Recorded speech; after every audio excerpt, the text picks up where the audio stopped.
everyone, welcome back. My name is Arna Sahu, host of Arna's News, where on this podcast channel, I aim to eliminate the gender gap in the STEM fields by featuring inspiring female professionals and highlighting their stories and accomplishments to further encourage girls.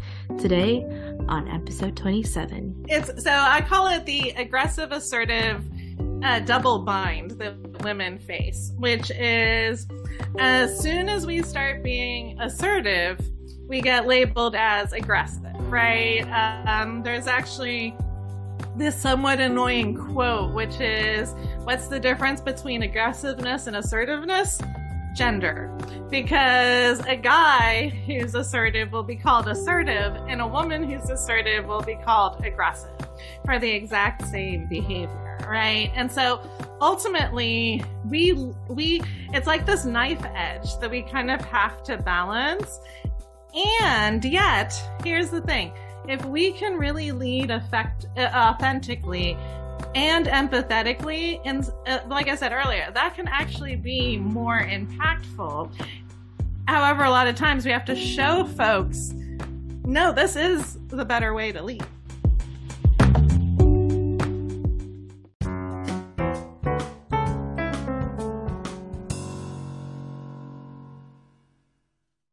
Today on episode 27, I'm pleased to answer guest Jossie Haines.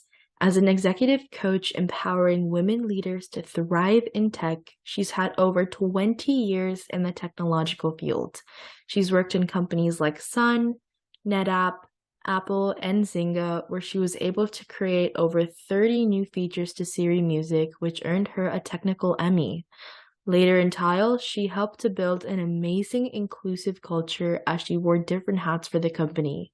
Now as a public speaker and coach for women leaders who are burnt out and feeling overwhelmed, she's on a mission to retain women in tech. So thank you so much, Jossie, for being here today. Before we start off with the questions, would you like to introduce yourself? Yes, thank you so much for having me. It's great to be here. So yes, as you mentioned, I've spent 23 years in tech, and I realized that I didn't want to just be helping one company at a time move the needle. 56% of women are leaving technology after 20 years of giving it our best shot. And my mission is to change that statistic. So thank you so much for having me here today. You're welcome. Okay, so my first question is, tell us a bit about your career path.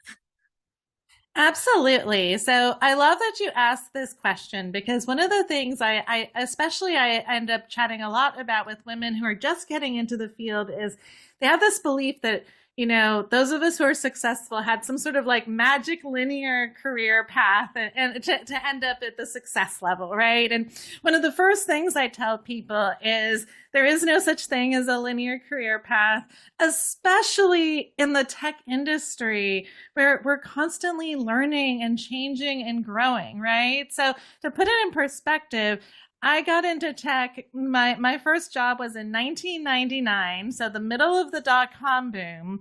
I had just gotten my first cell phone, and it was 2 lines of black and white text on a little screen. And so my first job was actually a web developer building notification systems so that when you went onto your online bank account, which was like a brand new thing, you could say, oh, I want to be notified when my balance is low, right?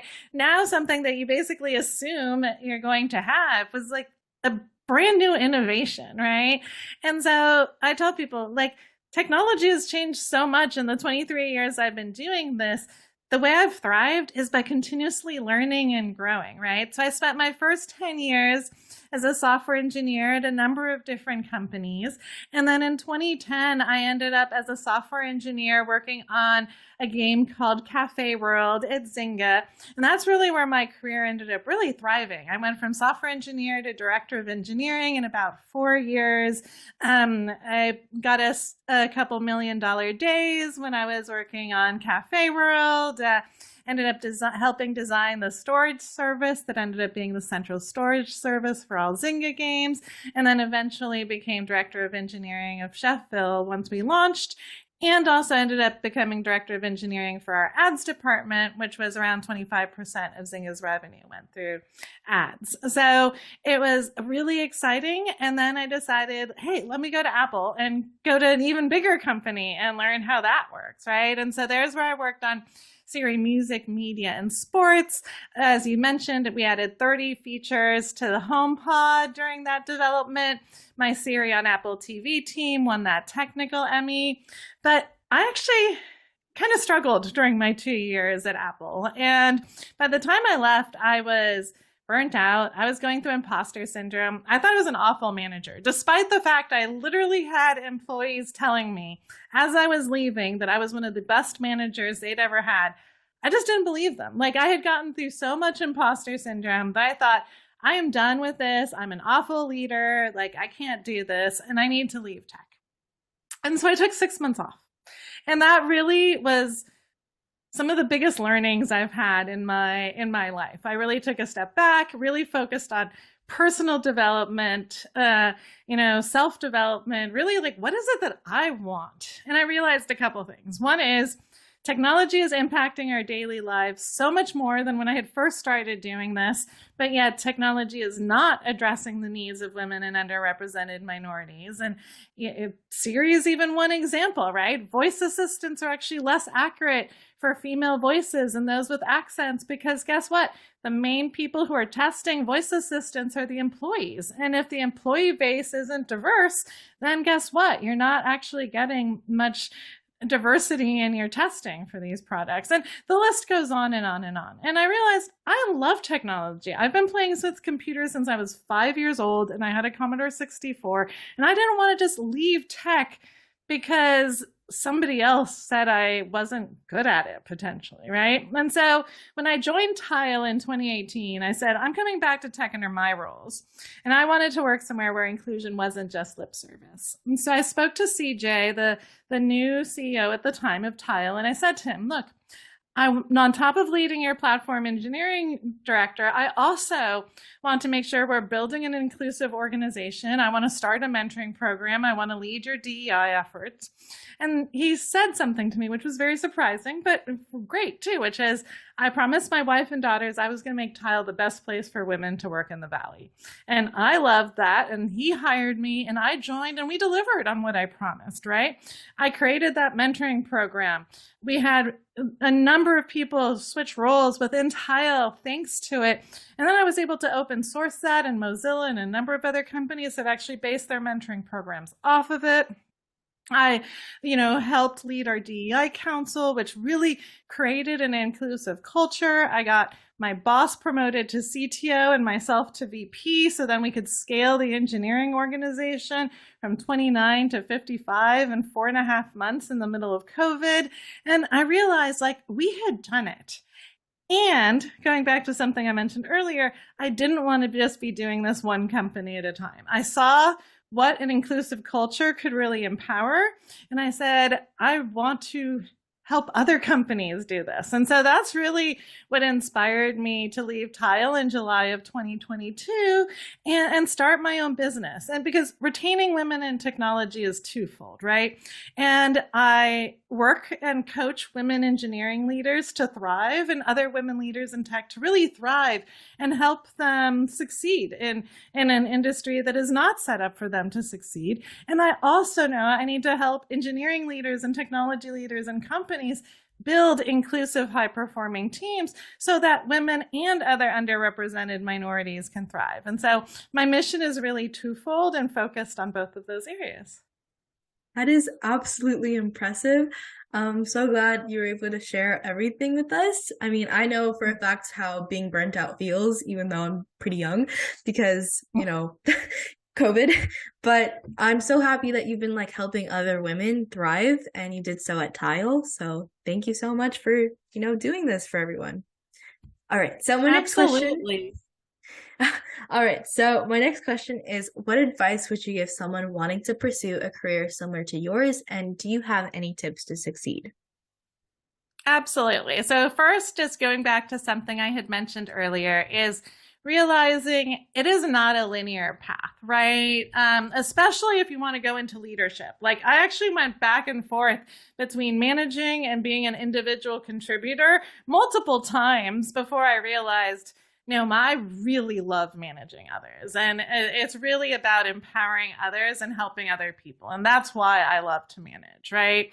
But it took me a while to figure that out because I also am a big tech geek and I love coding and getting into the details sometimes, right? And so don't think it has to be a linear path. Another piece of advice is if you want to stay technical, don't let somebody convince you to not be technical. One of the things I see happening to women way too often in this industry is they'll start as an engineer, and then a few years in, somebody will say something like, oh, but you've got such great product ideas. Why don't you go become a product manager? Or, oh my gosh, you have such great organizational skills. Why don't you go become a project manager, right?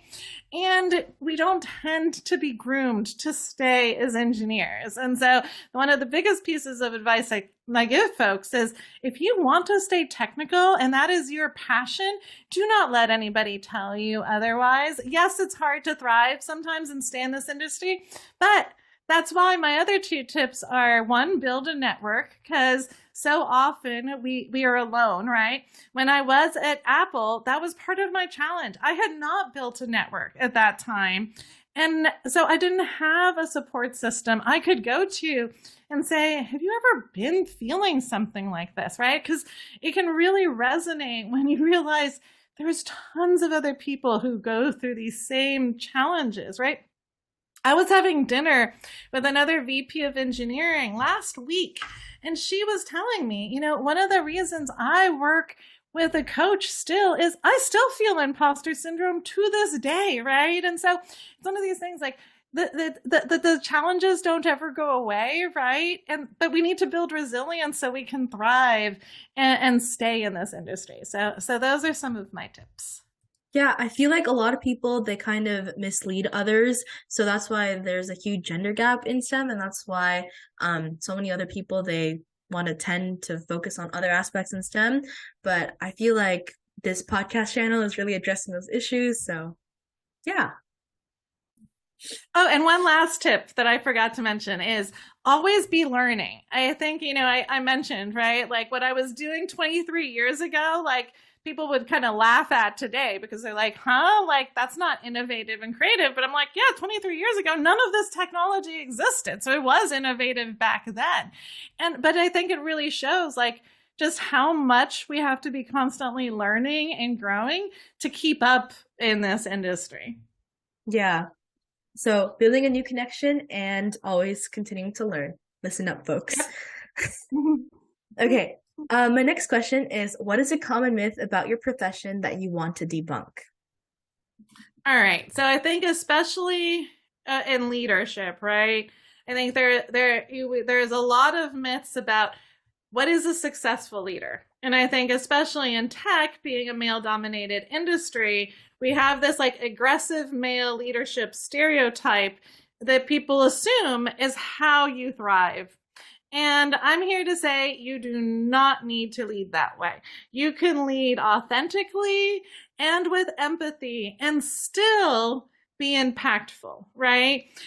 And in some ways, it actually can be even more impactful than the whole aggressive male stereotype, right? Just because that's the stereotype doesn't actually mean that that's the most successful way to lead, right? And so I think it's a common myth that, we have to lead a certain way, and it's not true. Yeah, there's like this one common spectrum where one side is the woman who's completely doing her best, but nobody really thinks she's social, and there's the other side where this woman is being really social, but nobody can think of her as a leader. So women always fall into that spectrum. I forgot what it's called, but it's very, very common, I heard. So I call it the aggressive assertive double bind that women face, which is as soon as we start being assertive, we get labeled as aggressive, right? There's actually this somewhat annoying quote, which is, what's the difference between aggressiveness and assertiveness? Gender. Because a guy who's assertive will be called assertive, and a woman who's assertive will be called aggressive for the exact same behavior, right? And so ultimately we it's like this knife edge that we kind of have to balance. And yet, here's the thing: if we can really lead authentically and empathetically, and like I said earlier, that can actually be more impactful. However, a lot of times we have to show folks, no, this is the better way to lead. Yeah. Yeah, so it's called the double bind effect. I forgot that name. But I think that's very true. There's like huge stereotypes in STEM industry and so many other industries as well. So I'm glad that was brought up today. Okay. Yep. If you could step into my shoes or your younger self, what would you have asked yourself that I didn't? Ooh, that's a great question. I think one of the big things that, again, that I kind of touched on, right, is this whole like, what does success look like for you? And I think I so often I think we chase that external validation. It's, and especially if you're very driven, and I certainly was, right? It was like, ooh, let me get that next title. Let me get that next title, right? But eventually you end up realizing a challenge, which is you get that next title, and then it's like, okay, then what's next, right? And you forget to be content with where you are along the way. And that doesn't mean you can't have ambitions, right? Like, I am a very ambitious person, but I've also learned one of the biggest things that has led me to success is learning to focus on my internal motivations. Like, what is it? And my internal validation, instead of chasing that next title, what is it that really lights me up? What is it that makes me want to get up the next morning, right? And so I think, it's so easy to kind of just chase that title, and especially for those of us who, we were raised to be good little girls and get those straight A's, right? And because of that, it can feel really easy to just fall into the, ooh, I'm being rewarded for that next shiny, right? Which usually is another title or another job or a promotion. And so often we don't stop to think, hey, things are really good right now, too. Yeah, I mean, being a student myself, I feel that validation as well. The next time I get my report cards, I'm like, I need to make sure this is an A. So I guess I can I can feel that validation too, but just making sure you're in line with what you really want to do in life. Like there's so many other things that that type of example can go to, but I feel it's really important to understand what you want to do truly instead of what others want you to do. Mm-hmm. Yeah. Okay. So, what are the best resources slash books that have helped you find your career path? All right. So there's a couple here that I will recommend. So one of so I'm a people pleaser, which a lot of people don't always realize, especially since I've gotten a lot better about like getting out there and setting boundaries and things like that. But I am definitely a recovering people pleaser, and I fall under the being way too nice category. And so I ended up realizing that actually was not serving me well at all in both my work and personal life. And so one of the most impactful books that I've read that's really helped me around that is this book called Not Nice by Dr. Aziz. And he really focuses on the fact that we really shouldn't be nice, because that doesn't serve us and that doesn't serve others, right? And really he talks about the fact that ultimately setting boundaries is about sharing what your preferences are. And like, that's it, right? And you're allowed to have different preferences than I am. And it is okay to say no and set our boundaries. And it's also okay to ask for what we want. And so I think that has been just a great book in becoming more authentic and really being who I want to be and not letting somebody else let me be, tell me who I need to be. So I think that is a great book. And then there's two leadership books that I think have really shaped how I think about leadership. My favorite leadership book of all time is called Conscious Business by Fred Kaufman. And he actually was like a coach for the LinkedIn CEO for the longest time. And he's an amazing leadership guru. And the reason I love that book is it's not your traditional like leadership business book. The entire book is focused on leveraging your values to basically be an amazing leader, right? And he talks about the fact that we need to be setting what he calls our impeccable commitments, because ultimately, one of the main reasons why we have disagreements with other people in conflict is because we didn't actually effectively set a commitment with somebody, right? How often, and I've definitely fallen into this trap before as a leader, you're like, oh, hey, can you do this thing to somebody? You don't actually check in. Do they have the time to do it? When do you need it done by? By what quality bar, right? And this is where so many disagreements happen. So I love it because honestly, yes, the book is focused on like leadership and business, but I think it truly applies to making all of your relationships better through effective communication.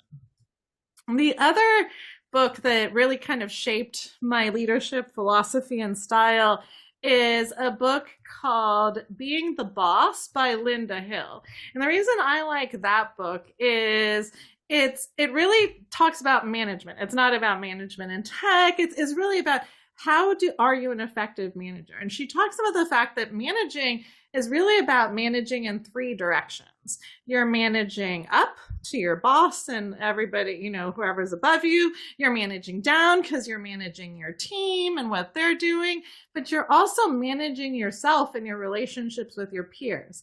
And all three of those directions can actually be a conflict with each other in certain times. And so she really talks about how it's a balancing act between those three things. And I think a lot of times it's not really explained that way to leaders about how it really is about balancing in three directions. Yeah, I mean, in the beginning, when you said you were also a people pleaser, that kind of resonated with me because I am also a people person.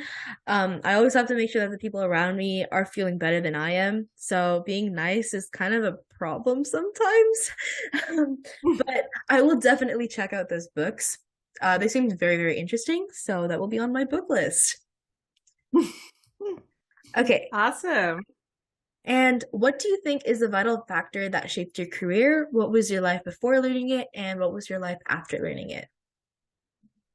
Yeah. So, I think the pivotal moment in my career, I really do say, is when I left Apple, right? And it was going through that self-development and personal growth.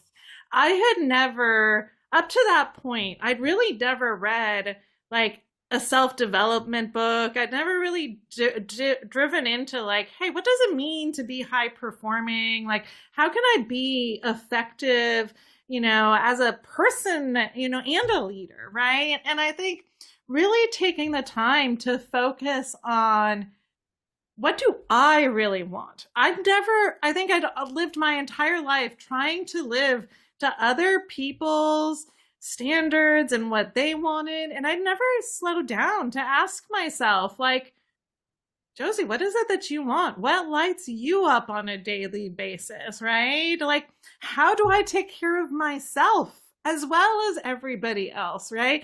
And really taking the time to build some of my, mindset work around this stuff, realizing that, hey, it is okay to say no, setting boundaries, right?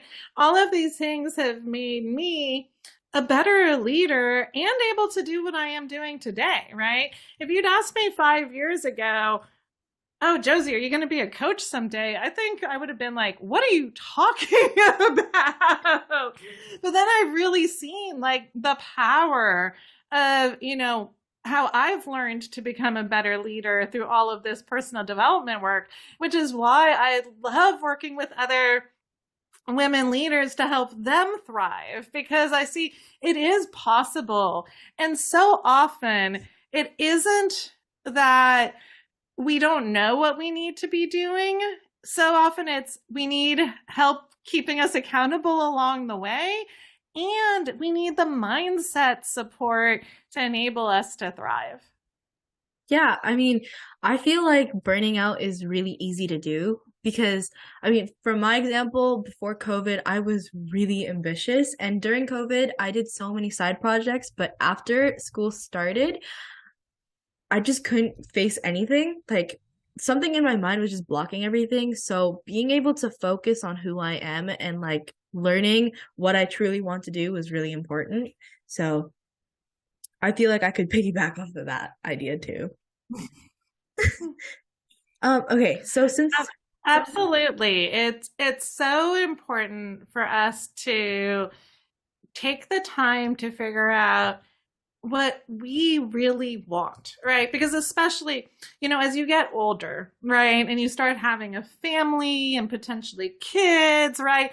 All of a sudden, you start feeling like your needs end up at the bottom of the priority list, right? And so one of the things that so often I work with women in tech on is like, it's like they say in the airlines, you have to put your oxygen mask on first. It's the same thing with us, right? If we don't focus on our own self-care and mindset, we cannot effectively take care of either our families or our teams. I feel like that's something that a lot of people just forget about because it's so easy to just forget about what you think and just care about those around you as more important. But I feel like they're both equally important to care about yourself and also those around you. Mm-hmm. Exactly. Absolutely. Okay, and since we have a bit of time left, what's one thing you had wished you known before you began your career? The importance of networking, right? And I already and I touched on this one earlier, but honestly, I think there are times in my career which would have been a lot less painful if I had realized that a network would really have helped me thrive. And to kind of reinforce on that, it's easier for women right now. There are a lot more communities out there than there were even 5 years ago, right? And so take the time to find those communities, meet with other people. And even if you're an introvert, right? Networking doesn't have to be a painful experience, right? One of the things I talk to a lot of folks about is, hey, set aside 30 minutes, create a list of 20 people you want to reach out to, and then reach out to one a week. And what's the worst that's going to happen? Somebody says no, or they don't respond to you. Nobody's going to yell at you. No one's going to tell you you're an awful person for reaching out and asking to meet with them, right? I think we get in our heads about all of these things. But ultimately, guess what? People actually like to talk about themselves. So if you ask somebody questions, especially about themselves, have a high chance that if they have time, they might meet with you, right? And I think it's about focusing on that. Yes. So audience, listen up. Networking is very vital. So make sure you heed to that. And here's the thing. It's not just about thriving, right? I've mentioned the fact that networking is one way to help you thrive. But here's the other thing. There are a ton of unlisted jobs in the tech industry. And the way you find those is through networking.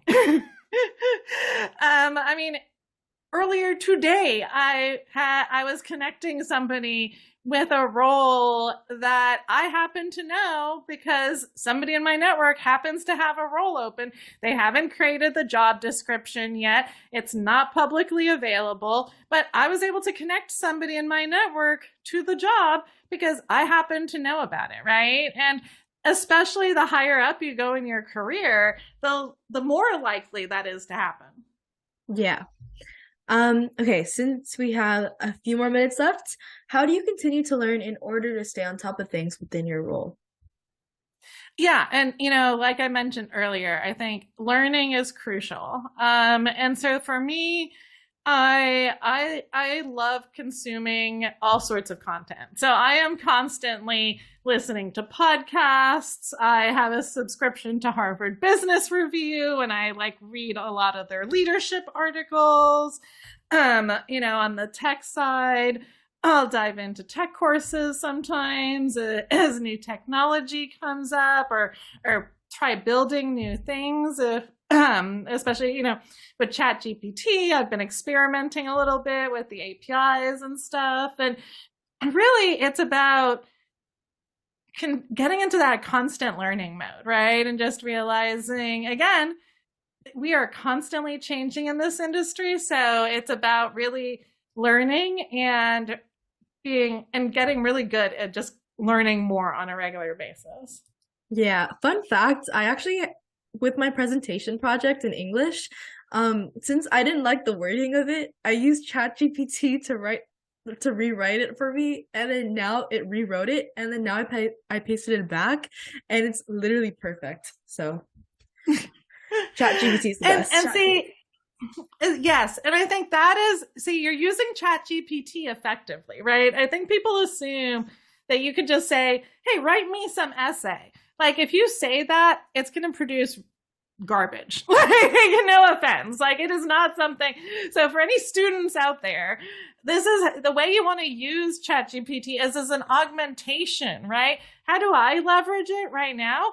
It's my research tool, right? I say, hey, I am going to be talking about actually the other day. So I did a LinkedIn Live on how to find allies to help yourself be heard, right? And so I had my bullet points that I wanted to cover, but I wanted to make sure I was teaching them in like an order that made sense. And so I said, hey, here's all my content. Like, how would you teach it to somebody? And give me 3 different variants, right? And so then it did. And I was able to leverage that to make my presentation more effective, right? But you can't just assume it's going to create something out of nothing. I think it's really about augmenting and leveraging AI to help you and not just assume it's going to create everything from scratch for you. Yeah, that's very, very true. All right, so my next question, which is the final question, is do you have any quotes or mottos that you love to follow, and would you like to share them? Ooh, so here's an Eleanor Roosevelt quote. Do what you feel in your heart to be right, for you'll be criticized anyways. And I think as women in tech, this one is so true because so often, like one of the things I talk about with women all the time is they come to me and they're like, Jossie, I know I see a problem at my workplace and nobody listens to me though, right? It's like it's so hard sometimes to be heard, even if we know what the problems are that nobody else sees. And so, you know what? Share your opinions. Yeah. I will definitely be looking into that quote because it seems very, very interesting. Okay, well, thank you so much, Jossie, for being here on this platform. Would you like to share any last words with the audience? Hey, remember to celebrate your wins along the way because there will be ups and downs in your career.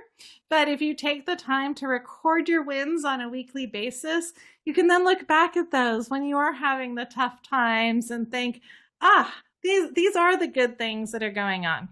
And bonus for those of you who are entering the workforce and might be listening to this, that's actually a great tip also for performance reviews, because so often we do performance reviews at work every 6 months and we have recency bias. We only really remember what we've been doing the last month or two.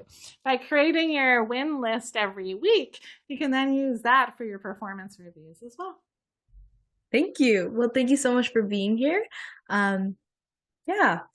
All right, so that concludes episode 27. If you want to know more about how I relate to these amazing topics, then stay tuned for upcoming episodes. A free way to support this show is by leaving it a 5-star rating and a review on the player you are listening to. Let me know what you enjoy about this podcast, as it's a chance to tell me what you love about the show, and it helps others discover it too. Once again, thank you for finding me, and I hope we stay in touch with each other. Dito, you're listening to Arna Sahu, the host of Arna's News. Toodles!